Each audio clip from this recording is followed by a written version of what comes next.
Students, welcome to AC plus a digital platform of advance engineering classes. मैं हूं अनामिका सिंह और मैं आप सभी का बहुत बहुत स्वागत करती हूं। तो आज की क्लास में हम अपना नया टॉपिक स्टार्ट करने वाले हैं। जैसा कि आप जानते हैं, लास्ट क्लास में हमने रेस्पिरेटरी सिस्टम पढ़ा था, हिंदी में जिसे हम श्वसन तंत्र कहते हैं। वहां मैंने आपको बहुत ही अच्छे से एक्सप्लेन किया था कि हमारे द्वारा जो रेस्पिरेशन होता है या हम जो सांस लेते हैं वो कैसे लेते हैं, जिसमें हमने डायग्राम की हेल्प से भी बहुत सारी चीजें जानी थी। साथ ही साथ मैंने कुछ नॉर्मल लाइफ पर बेस्ड चीजें भी आपको बताई थी। तो उसी तरह से आज भी हम पढ़ेंगे नया टॉपिक, जैसा वो वाला टॉपिक मैंने आपको पढ़ाया था उसी तरह से हम एक्सक्रीटरी सिस्टम यानी उत्सर्जन तंत्र पढ़ने वाले हैं। तो सबसे पहले तो हम ये जानेंगे कि ये एक्सक्रीटरी सिस्टम यानी उत्सर्जन तंत्र होता क्या है। किसी भी टॉपिक को पढ़ने के पहले उसके बारे में ये जानना बहुत जरूरी है कि ये है क्या, है ना। और हमारी बॉडी में इसकी जरूरत क्यों होती है। जैसे रेस्पिरेशन में हमने जाना था कि हम सांस क्यों लेते हैं, तो हमें पता चला कि हम सांस नहीं लेंगे तो हम बचेंगे भी नहीं। तो उसी तरह से क्या हमारे बॉडी में कुछ चीजें ऐसी हैं जिनका एक्सक्रीशन होना बहुत जरूरी है, जिनका उत्सर्जन होना बहुत जरूरी है। तो यस, कुछ चीजें ऐसी हैं जिनका हमारे शरीर में रहना अच्छा नहीं होता है, तो उन्हें शरीर से बाहर निकाला जाता है। बट ऐसी कौन कौन सी चीजें हैं, या हम एक्सक्रीशन वर्ड का ही मीनिंग समझते हैं। देखो, हमारे बॉडी में कुछ पदार्थ ऐसे होते हैं जो लंबे समय तक नहीं रह सकते हैं, और अगर रहेंगे तो हमारे बॉडी में जहर फैलने लगेगा। अगर मैं बात करूं जैसे कि वेस्ट प्रोडक्ट, अपशिष्ट पदार्थ, क्या अपशिष्ट पदार्थ का एक्सक्रीशन होता है क्या? सबसे पहले मैं आपको बता दूं, नहीं, इसका इंजेक्शन होता है। मैंने आपको डाइजेस्टिव वाले सेक्शन में पढ़ाया था, डाइजेस्टिव सिस्टम में पढ़ाया था, 5 स्टेजेस में डाइजेशन कंप्लीट हुआ था। मतलब 5 चीजें जिसमें मैंने आपको बताई थी, बाकी डाइजेशन तो 4 पार्ट में कंप्लीट होता है। तो उसमें हमने ये जाना था कि हमारे शरीर से वेस्ट प्रोडक्ट कैसे बाहर निकलता है। तो वो जो वेस्ट प्रोडक्ट बाहर निकला था वो इंजेक्शन कहलाया था। यहाँ पर बात एक्सक्रीशन की आ रही है, तो एक्सक्रीशन में कुछ ऐसे पदार्थ होते हैं जो हमारे शरीर से निकलते हैं, जैसे अमोनिया, जैसे यूरिक एसिड, जैसे कि यूरिया। क्या ये हमारे शरीर में बहुत समय तक रह सकता है? बिल्कुल नहीं रह सकता। ना अमोनिया आपके लिए बहुत अच्छा है, ना यूरिया बहुत अच्छा है, ना ही यूरिक एसिड। एसिड हो गया भाई, वो तो अम्ल हो गया, वो तो बिल्कुल भी अच्छा नहीं है आपके लिए। तो ये 3 चीजें अगर मैं बात करूं, है ना, तो ये हमारे बॉडी में लंबे समय तक या कुछ समय तक भी नहीं रह सकती हैं। जिनमें से कुछ बहुत ज्यादा जहरीली भी होती हैं, टॉक्सिक भी होती हैं, उनके बारे में भी हम जानेंगे।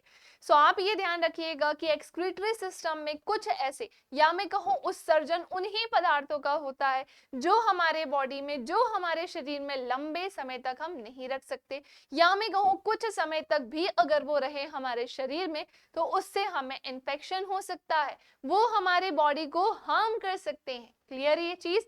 फॉर एग्जाम्पल यूरिया, हमारे बॉडी से क्या निकलता है? यूरिया निकलता है, उसी को ही तो एक्सक्रीट करते हैं हम। ये यूरिया अगर नहीं निकलेगा तो फिर क्या होगा भाई? आपको तरह तरह के इन्फेक्शंस होंगे, जैसे यूरिन इन्फेक्शन आपने नाम सुना होगा। और यूरेथ्रा वाले पर्टिकुलर सेक्शन से तो 2 डिसीजेस भी होती हैं, जैसे गोनोरिया होता है, एक सिप्लिस होता है। आपको याद है, मैंने आपको डिसीज वाले सेक्शन में पढ़ाया था कि एक गोनोरिया नाम की बीमारी होती है और एक सिप्लिस नाम की बीमारी होती है। तो अब आप समझ गए होंगे कि हमारे शरीर में कुछ चीजें, कुछ पदार्थ ऐसे होते हैं जो अगर हमारे शरीर में रहे तो वो हमारे बॉडी को हार्म कर सकते हैं, या मैं कहूँ वो जहर के फॉर्म में पूरे बॉडी में फैल सकते हैं, और इससे हमारी जान को खतरा भी हो सकता है। तो इनका हमारे बॉडी से निकलना बहुत ही जरूरी होता है। क्लियर? आप कभी यूरिन को होल्ड करके रख सकते हो? नहीं रख सकते हो। उसकी भी कैपेसिटी होती है 150 ml से 250 ml तक ही यूरिन आप होल्ड करके रख सकते हो। मतलब जब वहां पे कलेक्ट इतनी यूरिन हो जाती है तो आपको ऑटोमेटिकली यूरिन की फीलिंग आने लगती है।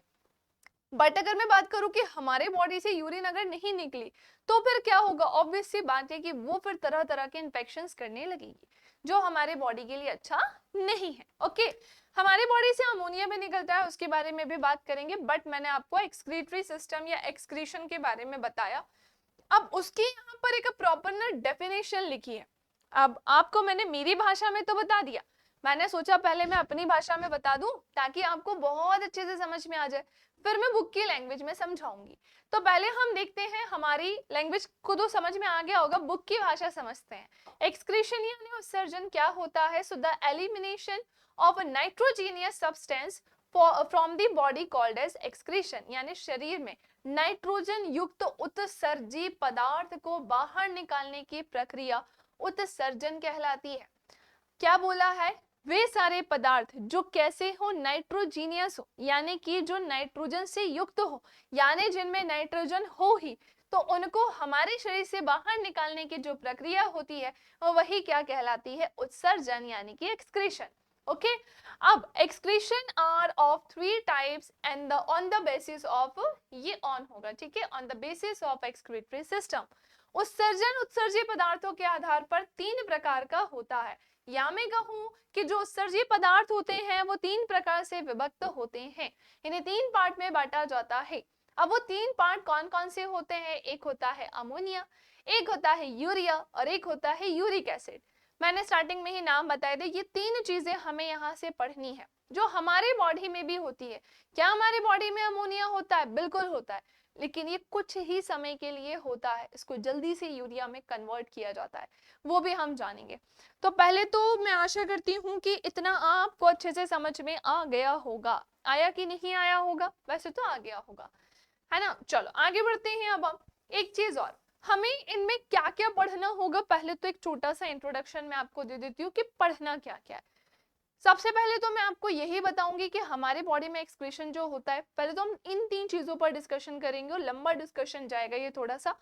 हम ये जानेंगे कि जैसे अमोनिया है वो केवल हमारे बॉडी में ही रहता है क्या? ये हमारे बॉडी में तो हम निकालते थोड़ी ना, हमारे बॉडी से तो यूरिया निकलता है।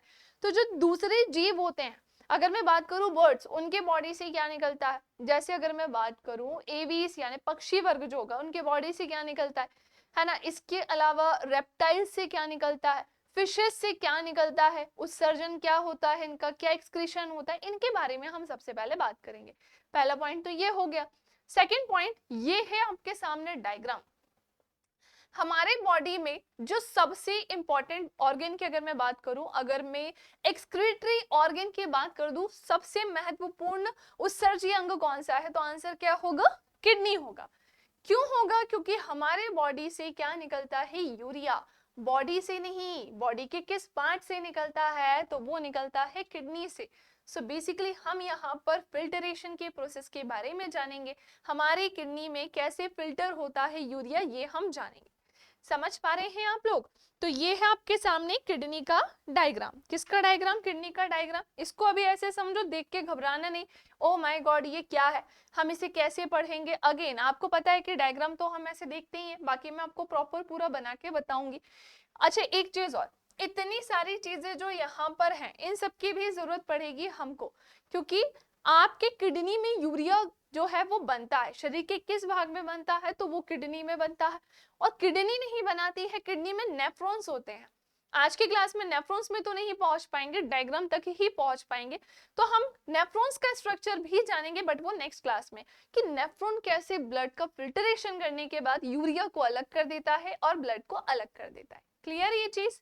सो हमारे सामने ये डायग्राम है, इस पूरे डायग्राम को हमें पढ़ना होगा। इसमें जितनी छोटी छोटी चीजें लिखी हैं उनके बारे में भी हम जानेंगे, उन छोटी छोटी चीजों को भी हम पढ़ेंगे। सो ये रहेगा हमारा कुछ स्ट्रक्चर। सबसे पहले वो 3 चीज एक्सक्रीटरी प्रोडक्ट पढ़ेंगे, देन सेकंड नंबर पे हम पढ़ेंगे excretory organ, most important excretory organ. इसके अलावा हम पढ़ेंगे नेफ्रॉन का स्ट्रक्चर, और जितने भी हमने पार्ट्स इसमें लेकर आए होंगे वो सबका हम डिस्क्रिप्शन देखेंगे। लास्ट में जो बचेगा फिर वो भी हम देखेंगे। ओके, सो स्टार्ट करने के पहले तीनों चीजें हम यहाँ पर देखते हैं। ये तो उसकी पूरी थ्योरी है, ये उसकी पूरी थ्योरी है। थ्योरी पढ़ने के पहले पूरा बेसिक जानो, पूरा बेसिक जानो, फिर आप थ्योरी पढ़ना। क्या होता है कई बार हम डायरेक्ट थ्योरी पढ़ने जाते हैं, दिमाग में बैठती नहीं, और इतनी थ्योरी पढ़ने से बेटर है आप पहले तो डायग्राम की हेल्प से समझो, है ना। तो हम पढ़ेंगे सबसे पहले excretory product. Excretory product Hindi में जिसे हम क्या बोलते हैं? उत्सर्जी पदार्थ। कि कौन कौन से प्रोडक्ट यानी पदार्थ हैं जिनका एक्सक्रीशन होता है, यानी कि जो उत्सर्जित होते हैं, है ना, जिनका एक्सक्रीशन होता है यानी कि जो उत्सर्जित होते हैं। ओके, तो हम एक एक करके सबके बारे में जानते हैं। कुछ सही है? Okay, perfect. ओके, ये इसको ऐसे बनाते हैं, है ना, इसको ऐसे बनाते हैं और इसको ऐसे बनाते हैं। इधर शिफ्ट हो जाओ।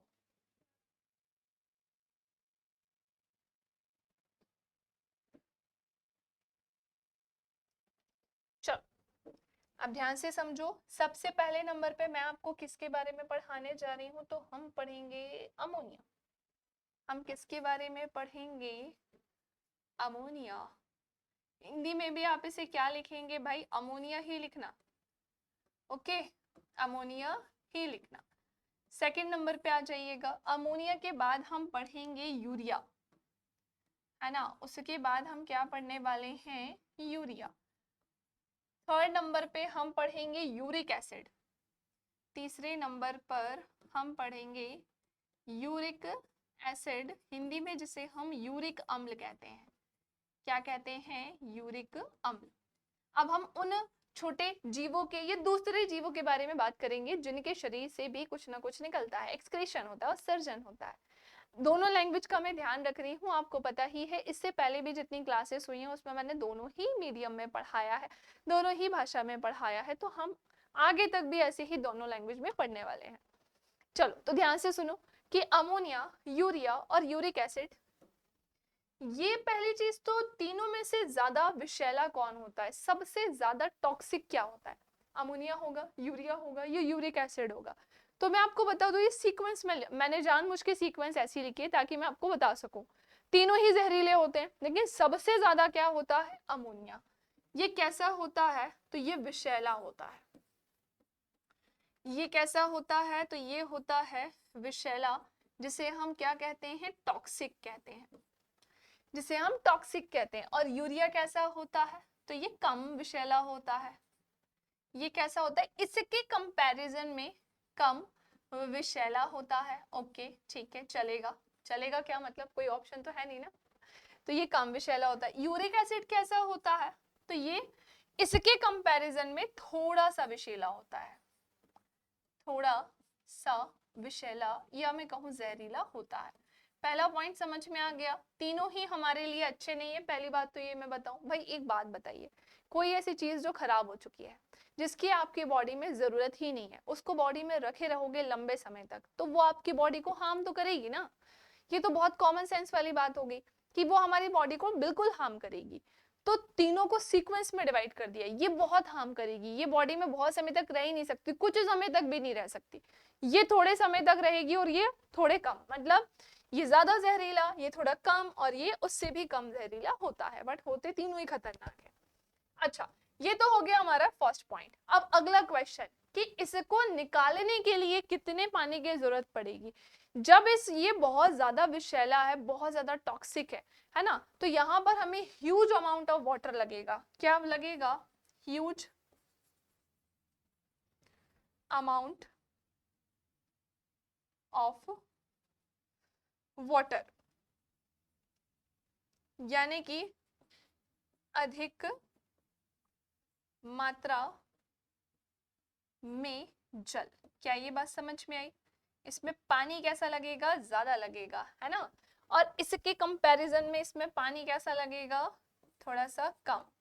तो मैं क्या लिखूंगी? कम पानी, लेस वाटर। अब यहाँ पर क्या होगा? वो थोड़ा सा कम, है ना, थोड़ा कम। थोड़ा कम का मतलब किसके कंपैरिजन में? तो ये यूरिया के कंपैरिजन में थोड़ा कम। तो जितना विषैला कोई प्रोडक्ट या जितना विषैला कोई पदार्थ है, उतना ज्यादा पानी लगेगा इसको बाहर निकालने में। थोड़ा सा कम रहेगा तो थोड़ा कम पानी लगेगा, और थोड़ा कम और जहरीला है तो फिर उसमें थोड़ा और कम पानी लगेगा। लेकिन पानी के बिना तो ये नहीं निकल सकते, इनका एक्सक्रीशन नहीं होगा। अच्छा एक बात बताओ, अगर आप पानी नहीं पियोगे, अगर आप पानी नहीं पियोगे तो क्या यूरिया बाहर निकलेगी? क्या नहीं निकलेगी? आप यहाँ से समझो ना, अगर हम पानी नहीं पिएंगे तो यूरिया का बनना भी बहुत जरूरी है। वो अगर नहीं बन रही है तो ये भी बहुत बड़ी दिक्कत है। तो उसका बनना और उसको शरीर से बाहर निकलना, दोनों ही चीजें सिस्टमैटिक चलनी चाहिए। कुछ लोग अब मेरी बात से रिलेट कर पाएंगे, कई बार हम यूरिन को होल्ड करके रखते हैं, है ना।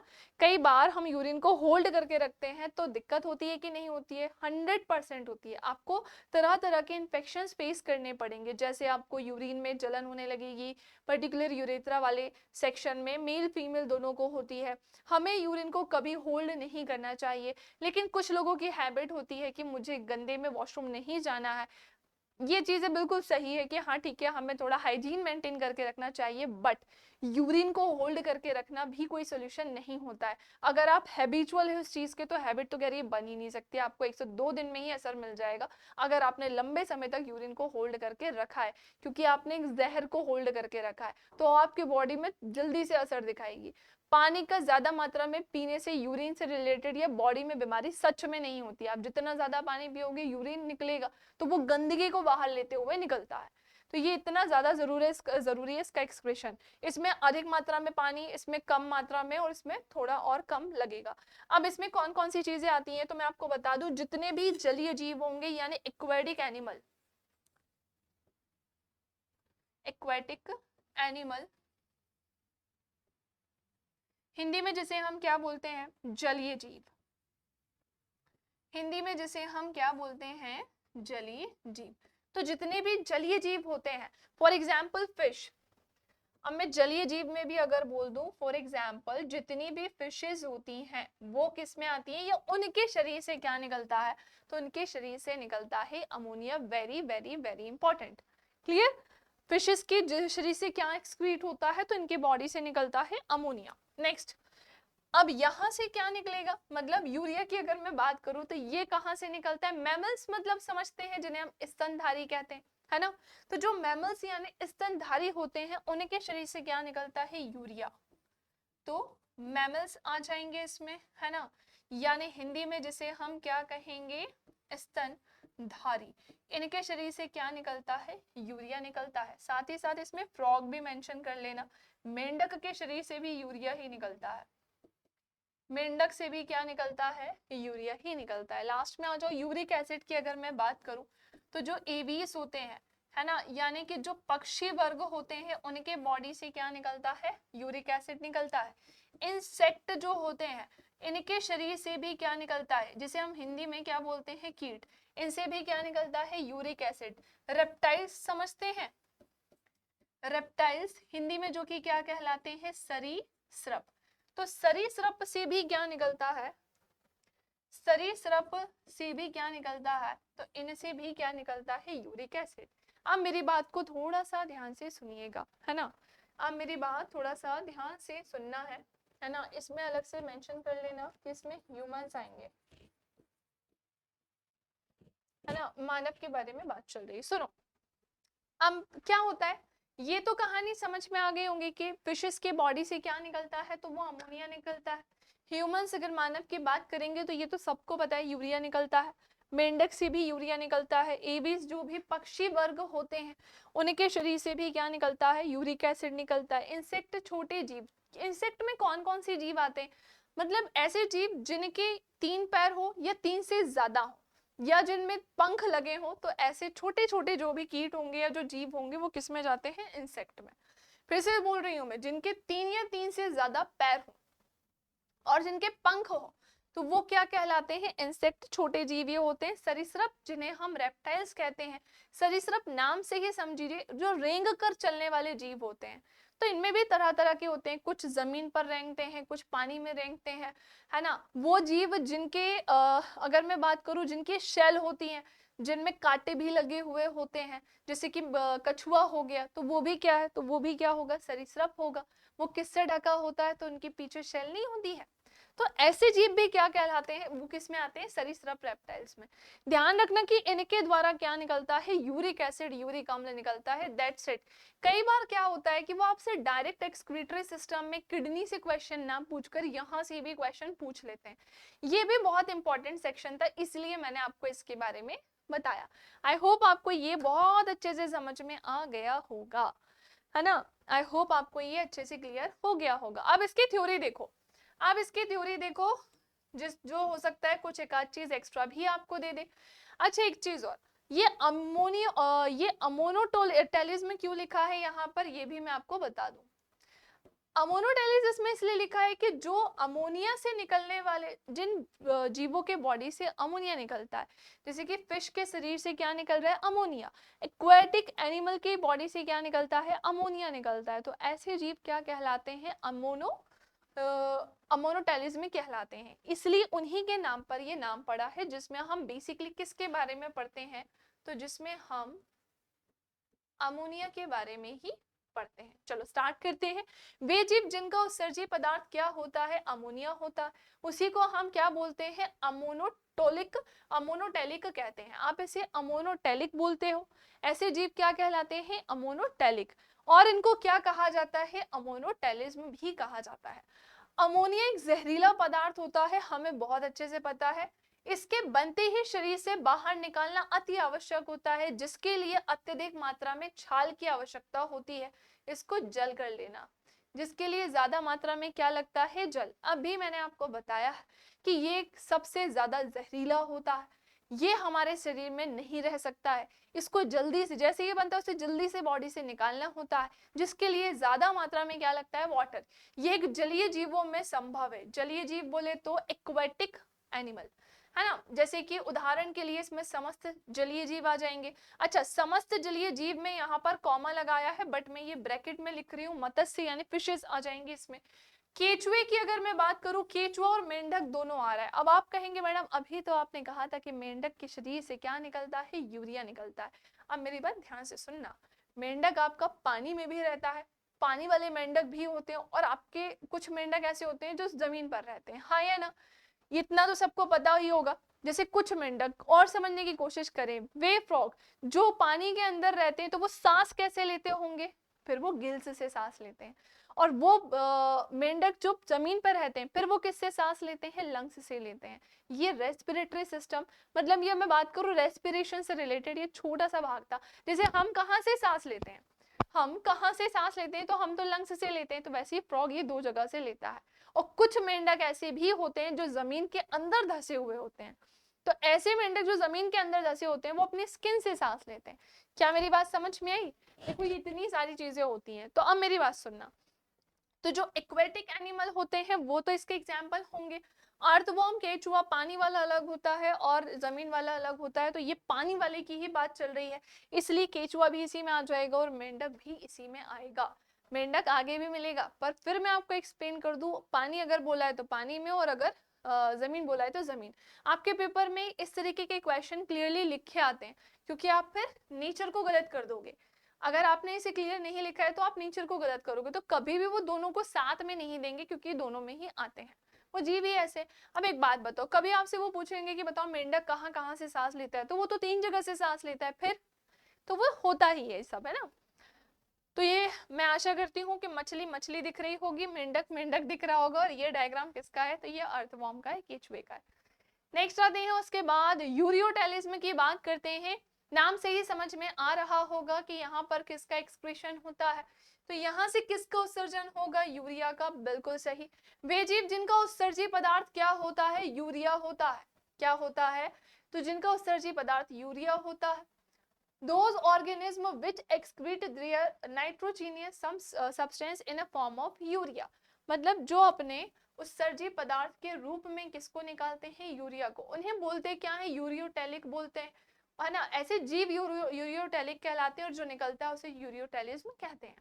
यूरिया अमोनिया की तुलना में थोड़ा सा कम जहरीला होता है, और इसके उत्सर्जन हेतु कम जल की आवश्यकता होती है। अभी हमने ऐसा पढ़ा था, बिल्कुल हमने ऐसा ही पढ़ा था। इसके एग्जाम्पल्स क्या क्या होते हैं, तो इसमें आते हैं मैमल्स, है ना। और क्या आते हैं इसमें, अर्थवर्म, अर्थवर्म, और क्या क्या आएंगे इसमें, तो इसमें और आएगा फ्रॉग, ठीक है। और क्या आएगा इसमें, फ्रॉग। हिंदी वालों आप इसे क्या लिखोगे, स्तनधारी, आप इसे क्या बोलेंगे, स्तनधारी। ये क्या कहलाएंगे, केचुआ, किसान का सबसे अच्छा दोस्त। फ्रॉग की अगर मैं बात करूं तो क्या होंगे, ये मेंढक। मतलब कई बार मैं कुछ ऐसी चीजों की हिंदी लिख देती हूँ जो नहीं लिखनी चाहिए, सही मायने में तो ये बिल्कुल नहीं लिखना चाहिए, इतना तो सबको पता होता है। चलो नेक्स्ट आ जाओ, यूरियोटेलिस्म के बाद सबसे लास्ट में यूरिकोटेलिस्म की मैं बात करूं तो यूरिक अम्ल एक सबसे कम विषैला उत्सर्जी पदार्थ होता है, बट देखो टॉक्सिक ये भी होता है लेकिन दोनों के कंपैरिजन में थोड़ा सा कम होता है, ठीक है।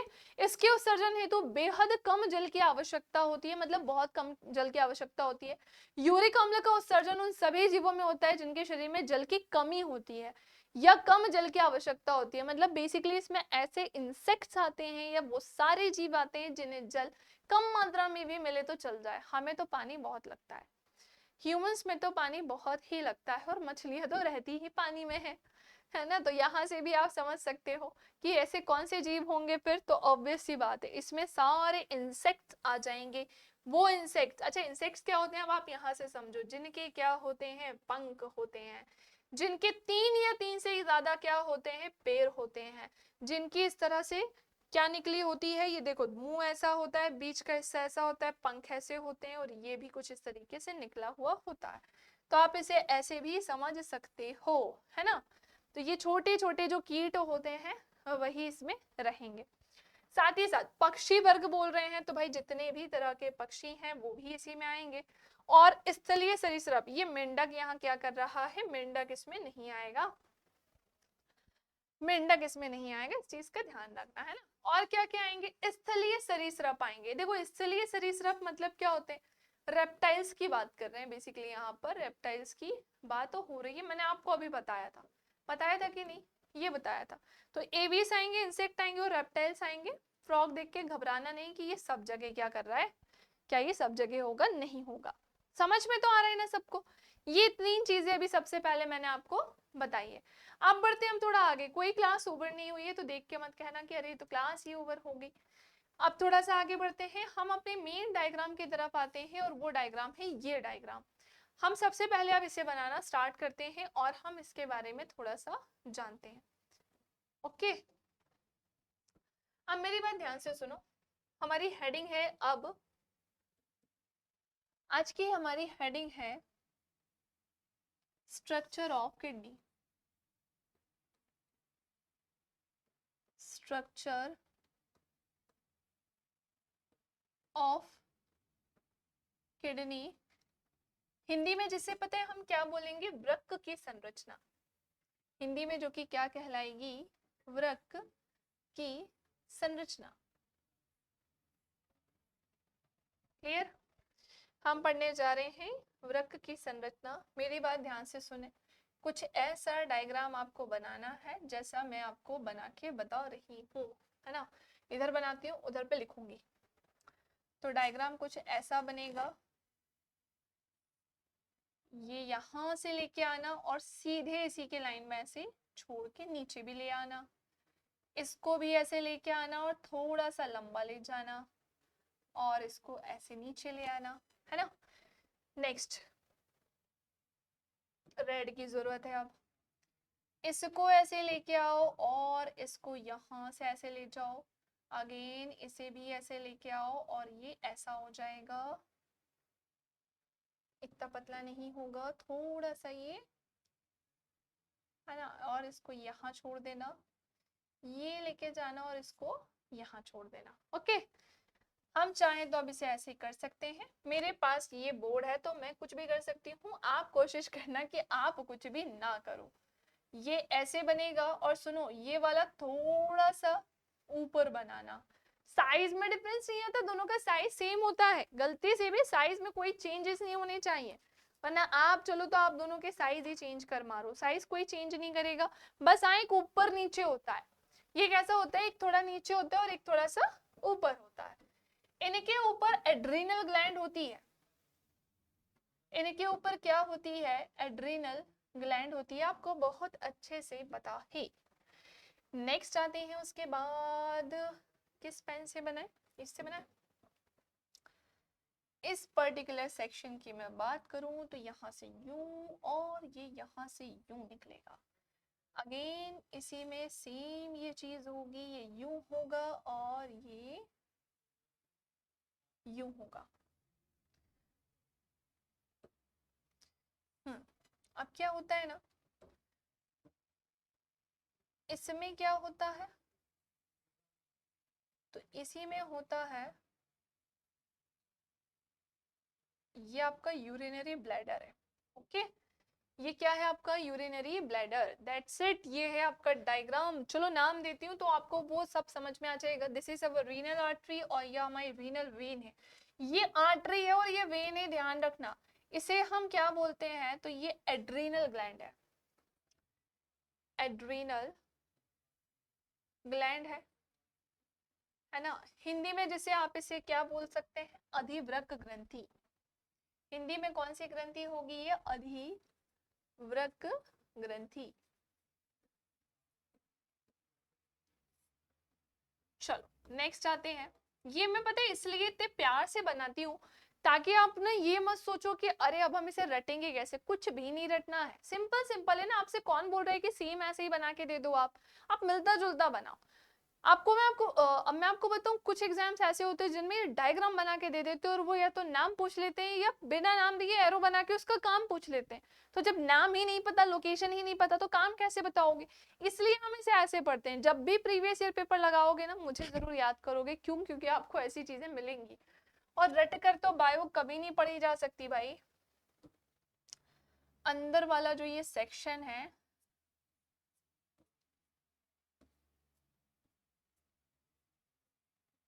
ओके चलो बाहर वाले को नाम देते हैं। सबसे पहले तो ये हो गया हमारी एड्रीनल ग्लैंड, जिसे हम अधिवृक्क ग्रंथि कहते हैं। अब इसकी तरफ आते हैं। ये हमारा क्या होता है, यूरेटर होता है। ये क्या होता है, यूरेटर।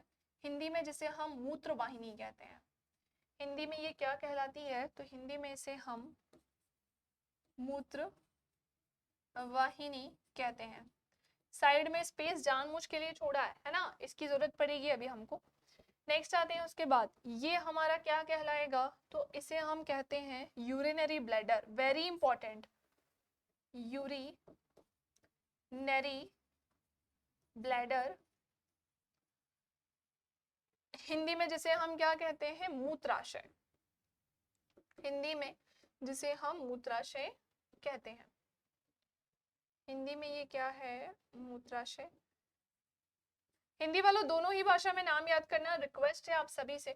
बाद में मत बोलना कि मैंने नहीं बताया था, मैं 100 बार बता चुकी हूँ। 100 बार तो नहीं, लेकिन ज्यादातर हर क्लास में बोलती हूँ कि दोनों लैंग्वेज में लिखना। ये पर्टिकुलर वो सेक्शन होता है जहां से यूरिन निकलती है, ठीक है। इसे हम क्या बोलते हैं, यूरेथ्रा। ये हमारा क्या होता है, यूरेथ्रा होता है। इसे हम यूरेथ्रा कहते हैं। हिंदी वालों हम इसे क्या कहेंगे, मूत्र मार्ग, ठीक है। That's it. जितनी इंपॉर्टेंट चीजें थी वो मैंने आपको बता दी। ये हमारी आर्टरी है, ये हमारी वेन्स है। इसकी जरूरत आज नहीं पड़ेगी बल्कि कल पड़ेगी। इसकी जरूरत कब पड़ेगी, आज नहीं बल्कि कब। अब मेरी बात ध्यान से सुनना। अगर हमसे किसी ने पूछा किडनी जोड़ी में होती है या एक होती है, सो कुछ पॉइंट्स मैं आपको यहाँ लिखवा रही हूँ इससे रिलेटेड, और लिखना a pair of kidney, a pair of kidney. अब पेयर ऑफ किडनी को हम हिंदी में क्या बोलेंगे, बेसिकली यहाँ पर किडनी के बारे में बताना है कि किडनी कितनी होती है। तो एक जोड़ी होती है, जोड़ी मतलब कि ये कितनी होती है, 2 होती है। तो हम क्या बोलेंगे, एक जोड़ी वृक्क। एक जोड़ी क्या होता है, वृक्क यानी कि किडनी। ओके, और क्या क्या होता है इसमें, अगेन नेक्स्ट आते हैं सेकंड नंबर पे। सेकंड नंबर पे आ जाओ, ureter. A pair of ureter, बिल्कुल बोल सकते हैं a pair of ureter. Hindi में जिसे हम क्या बोलते हैं, एक जोड़ी, एक जोड़ी मूत्र वाहिनी, एक जोड़ी मूत्र वाहिनी। नेक्स्ट आइएगा सबसे लास्ट। अब तो कुछ पेयर में नहीं है ना, बिल्कुल नहीं है। अब कोई भी चीज जोड़ी में नहीं है, तो अब क्या बचेगा, अ यूरिनरी ब्लैडर एंड उसके बाद क्या है, यूरेथ्रा। बिल्कुल सही। नेक्स्ट आ जाओ, a urinary bladder, bladder and urethra, and urethra. Hindi में जिसे हम क्या बोलेंगे, तो हिंदी में ये क्या होगा, किस पेन से लिख दूं, इससे लिखते हैं। एक, केवल एक ही लिखना है ना, एक मूत्राशय, जोड़ी नहीं लिखना है, एक मूत्राशय और मूत्र मार्ग, और मूत्र मार्ग। क्लियर। अब वेट सुन लो इसका, किसका कितना वेट होता है। पहले तो इतना समझ में आ गया सबको, ये बताओ क्या ये चीजें क्लियर हो गई हैं सबको कि किसे हम क्या कहते हैं, किसे कौन सी चीज कैसे दिखाई देती है, कौन डबल होती है, कौन सिंगल होती है। ध्यान से देखो, हर एक चीज अच्छे से नोट डाउन भी करो, है ना। अब इसमें सबसे इंपॉर्टेंट होता है कि ये कितनी मोटी होती है, कितनी लंबी होती है, कितनी चौड़ी होती है, और इसका वजन कितना होता है। दोनों का ही जो वेट है ना, मैं आपको बता दूं, वो इक्वल होता है। वेट कैसा होता है दोनों का ही, तो वो इक्वल होता है। इंपॉर्टेंट, क्या मैं यहाँ पे भी तो लिख सकती हूँ, रुक जाओ भाई। दोनों का वेट कैसा होता है भाई, इक्वल ही होता है। अब ध्यान से देखो इनका वेट कितना होगा, तो ये 150 से लेकर 150 टू 160 ग्राम होता है। कितना होता है, 150 टू 160 ग्राम। ध्यान से सुनिएगा। और इस सेक्शन की अगर मैं बात करूं तो इसकी जो लंबाई है, क्या बोला मैंने कि इसकी लंबाई कितनी होती है, तो इसकी लंबाई होती है 10 सेंटीमीटर। दूसरी चीज, ये कितनी मोटी होती है, क्या बोलना चाह रहे हैं कि ये कितनी थिक होती है। चलो इसकी थिकनेस भी जान लेते हैं कि ये कितनी थिक यानी कि मोटी होती है, तो लिख लेना 4 सेंटीमीटर। क्लियर। अब नेक्स्ट, चौड़ाई कितनी होती है, तो चौड़ाई लिख लेना 6 सेंटीमीटर। कितनी होती है, 6 सेंटीमीटर। That's it. ये होता है यहाँ पर ओवर, मतलब ये वाला सेक्शन ओवर होता है ना, जिसमें मैंने आपको बेसिकली एक डायग्राम बनवाया है। इसकी हमें कल भी जरूरत पड़ेगी, नेक्स्ट क्लास में भी जरूरत पड़ेगी। एक छोटा सा इंट्रोडक्शन सुनो इसी के बारे में कि नेक्स्ट क्लास में मैं आपको क्या पढ़ाऊंगी और कैसे हमारे शरीर में यूरिन बनती है। सबसे पहली चीज तो यूरिन की अगर मैं बात करूं तो वो किडनी वाले सेक्शन में ही पूरी बन के रेडी हो जाती है, बट उसे किडनी कभी नहीं बनाती, बल्कि कौन बनाते हैं, नेफ्रॉन्स बनाते हैं। हमारे शरीर में ब्लड को फिल्टर किया जाता है और ब्लड को छाना जाता है, ये आप बहुत अच्छे से जानते हैं, है ना। आप बहुत अच्छे से जानते हैं कि ब्लड में दो तरीके की प्रोसेस होती है, और वो दो तरीके की प्रोसेस क्या होती है कि या तो ब्लड को फिल्टर किया जाता है ना, या तो ब्लड को छाना जाता है, या तो फिर क्या किया जाता है, उसको प्यूरिफाई किया जाता है, या उसे प्यूरिफाई यानी कि शुद्ध किया जाता है। प्यूरिफाई यानी कि शुद्ध किया जाता है। अब ध्यान से सुनिएगा, अगर बात चलेगी कि ब्लड को प्यूरिफाई कौन करता है, ये फिल्टर कौन करता है, तो फिल्टर कहाँ होती है ये भाई, फिल्टर होती है किडनी में। ओके। और प्यूरिफिकेशन कहाँ पर होता है, तो इसका जो प्यूरिफिकेशन यानी शुद्धिकरण है वो कहाँ पर होता है, हमारे लंग्स में होता है। आपको बहुत अच्छे से पता है कैसे होता है, मैंने आपको बताया था ना कि O2 हमारे ब्लड में जाकर मिलता है और वो ब्लड पूरे बॉडी में जाएगा। वो ब्लड जो है वो किसके पास जाएगा, सेल के पास जाएगा O2 को लेकर। अब सेल में कहाँ पर जाएगा, फिर वो O2 माइटोकॉन्ड्रिया में जाएगा। माइटोकॉन्ड्रिया में ग्लूकोज का एक मॉलिक्यूल कैसे उससे एनर्जी बनाता है ये हमने देखा था, हाँ या ना। तो वो पूरी प्यूरिफिकेशन की प्रोसेस थी, वो पूरी प्यूरिफिकेशन की प्रोसेस थी जो हार्ट के अलग अलग सेक्शंस में जाकर होती है, बट करता कौन है, लंग्स। उसी तरह से ब्लड का फिल्टरेशन किडनी में होता है, बट किडनी का कौन सा पार्ट करता है, तो आंसर क्या होगा, नेफ्रॉन। तो वो कौन करता है, नेफ्रॉन करता है। किडनी का भी कौन सा हिस्सा करता है, तो वो नेफ्रॉन करता है। क्लियर। अब ध्यान से सुनो होता क्या है।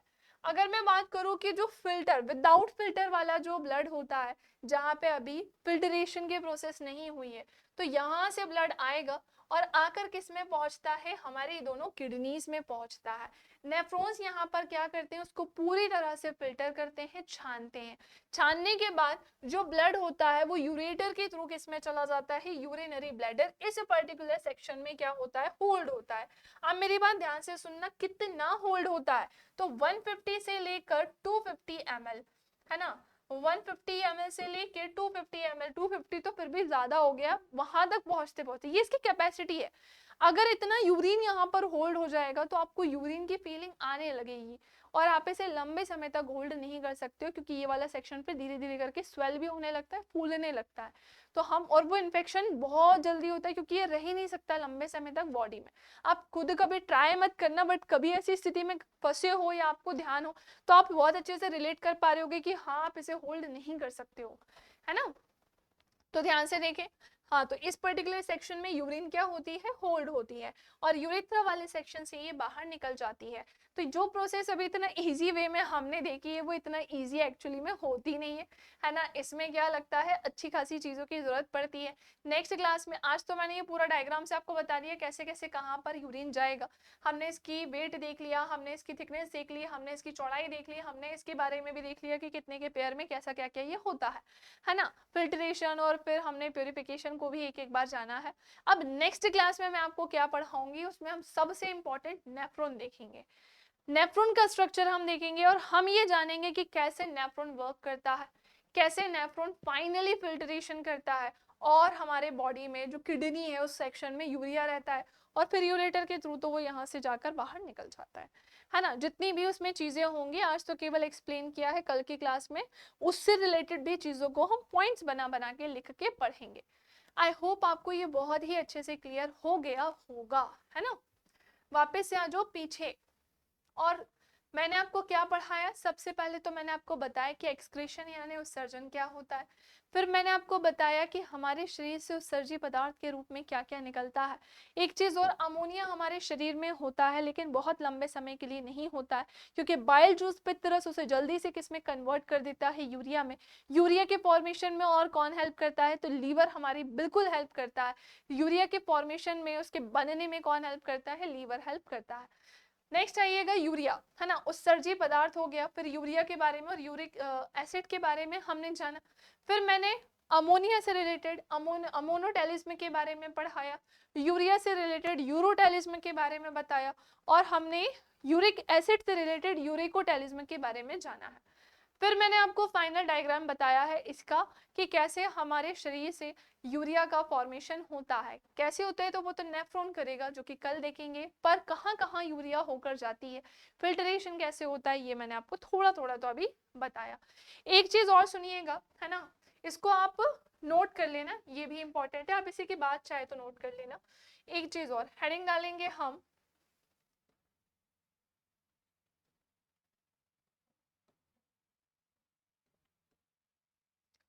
Excretory organs. मैं आपको बता दूं कि हमारे शरीर से में ना कुछ उत्सर्जी अंग भी होते हैं। मैंने क्या बोला है कि हमारे शरीर में क्या होते हैं, कुछ उत्सर्जी अंग भी होते हैं। इन उत्सर्जी अंगों के बारे में थोड़ा सा जानो, फिर मैं क्लास ओवर कर दूंगी। मैं नेफ्रॉन नहीं पढ़ा रही हूँ आज, वो मैं नेक्स्ट क्लास में ही पढ़ाऊंगी। अभी मैं केवल उत्सर्जी अंगों के बारे में बात कर रही हूँ।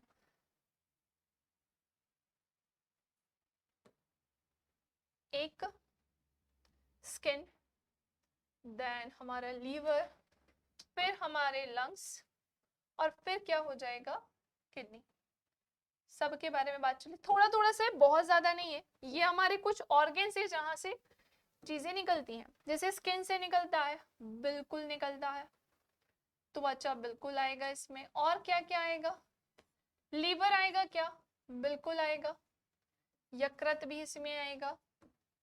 और क्या क्या आएगा, लंग्स, लंग्स यानी कि हमारे फेफड़े भी इसी में आएंगे।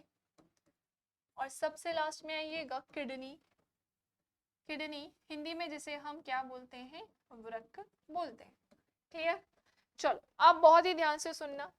अगर मैं बात करूं किसके, स्किन की, तो स्किन से क्या निकलता है, पहली चीज तो कि स्किन से निकलता क्या है, तो आप क्या बोलेंगे कि स्किन से तो सीबम निकलता है। सबसे पहले तो आप यही बोलेंगे कि स्किन से स्वेट निकलता है, हाँ या ना।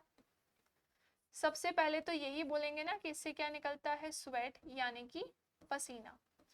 फिर आप क्या बोलेंगे कि मैम इससे ना सीबम भी निकलता है। ओके, इससे सीबम भी निकलता है, दो चीजें निकलती है। सीबम बेसिकली मैंने आपको पढ़ाया भी है, नोज वाले और हमारे स्कैल्प में ये होता है, ऑयल के फॉर्म में ये होता है।